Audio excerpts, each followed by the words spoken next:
second. Now that this has come through, we're finding the other side is being crushed. And 81% of the Americans did not want to see the other side crushed. But that's what's happening. So it's kind of like, wait, you guys just told us you wanted fairness. You just want to be treated the same. No, you're trying to crush your opposition. We didn't do that to you. And so now you're seeing just in the last month a 6% decrease in support for gay marriage, and much of it is based on the way that they've acted. But a lot of it is also based on now you find out there's more consequences to this. And just to throw some things out that people didn't think through, they thought this is a marriage deal. It's not a marriage deal. The Supreme Court said gender cannot be used as the basis of why you do things. You can no longer use gender. So what you use is sexual identity. All right. At this point, there are 82 distinct sexual identities.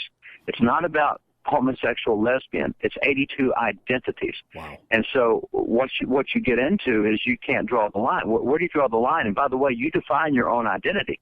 So whatever I define myself this morning, I now have legal standing for that. So what you've seen is we used to have bathrooms based on gender identity, but you can't on gender, but you can't identify gender. So now you have to do no genders. So we've already seen, for example, in Utah, that number of guys have signed up, moved into girls' dorms, and you can't stop that because you can't base it on gender anymore. Well, guess what that's going to mean for sports teams? Guess what that's going to mean for bathrooms all across the country? Guess what that's going to mean for all sorts of stuff? And then Congress has passed what's called ENDA, an Employment Non-Discrimination Act, passed this in 2006 under Pelosi and Reed, and at that point in time it says you cannot discriminate on the basis of hiring. As a result, the president has now announced that faith-based groups have to hire homosexuals. Not an option. You have to. Because federal law says you cannot discriminate on the basis of identity. So if a pedophile comes to the church and says, I want to run your nursery, you can't say no because that's discriminating on the basis of identity.